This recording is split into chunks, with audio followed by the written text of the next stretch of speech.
আসসালামু আলাইকুম রহমতুল্লাহ। সম্মানিত দর্শক শ্রোতা ভাই এবং বোনেরা, আপনাদেরকে পবিত্র জুমাবারের শুভেচ্ছা জানাচ্ছি।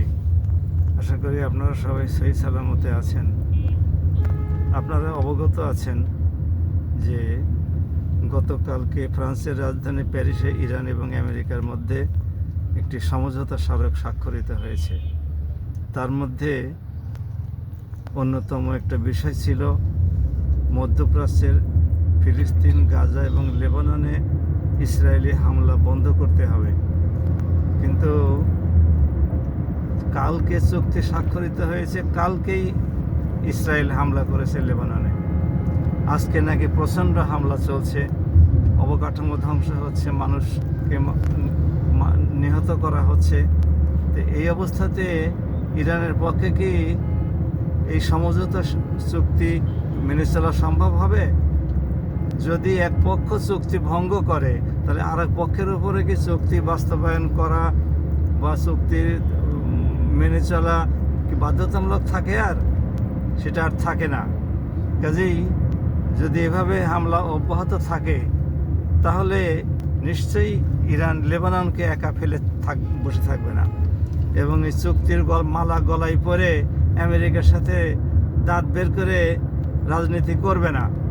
নিশ্চয়ই সে ইসরায়েলের উপরে হামলা করবে, না হলে প্রয়োজনীয় ব্যবস্থা যা গ্রহণ করার করবে।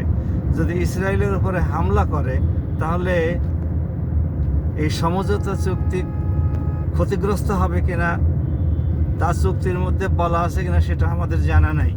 কারণ চুক্তি সম্পাদিত হয়েছে আমেরিকা এবং ইরানের মধ্যে, ইসরায়েলের সাথে কোনো চুক্তি সম্পাদিত হয় নাই এবং ইসরায়েলের উপরে কোনো হামলা ইরান করবে না এ মর্মেও কোনো ইরান প্রতিশ্রুতি দেয় নাই। কাজেই লেবাননের হামলার প্রতিবাদে যদি ইরান ইসরায়েলের উপরে হামলা চালায়, তাহলে সম্ভবত এই চুক্তির শর্ত ভঙ্গ হবে না। কাজেই ইরান এখন কি করে দেখা যাক। যদি আমেরিকা ইসরায়েলকে নিয়ন্ত্রণ করতে না পারে, তাহলে খুব সম্ভবত যুদ্ধবিরতির এই যে সমঝোতা স্মারক, এটা ক্ষতিগ্রস্ত হতে পারে, দুর্বল হয়েও পড়তে পারে। এবং ইরান যদি ইসরায়েলের উপরে হামলা করে, নিঃসন্দেহে আমেরিকা তাকে রক্ষা করতে আসবে। কাজে আমেরিকাকেও তখন চুক্তি ভঙ্গ করতে হবে। কাজে এই চুক্তির ভবিষ্যৎ নিয়ে আমরা খুবই সন্দিহান। আমরা জানি না শেষ পর্যন্ত কী হয়। মহান আল্লাহ মধ্যপ্রাচ্যকে যুদ্ধের রোশনাল থেকে হেফাজত করুন। সবাই ভালো থাকুন। আসসালামু আলাইকুম।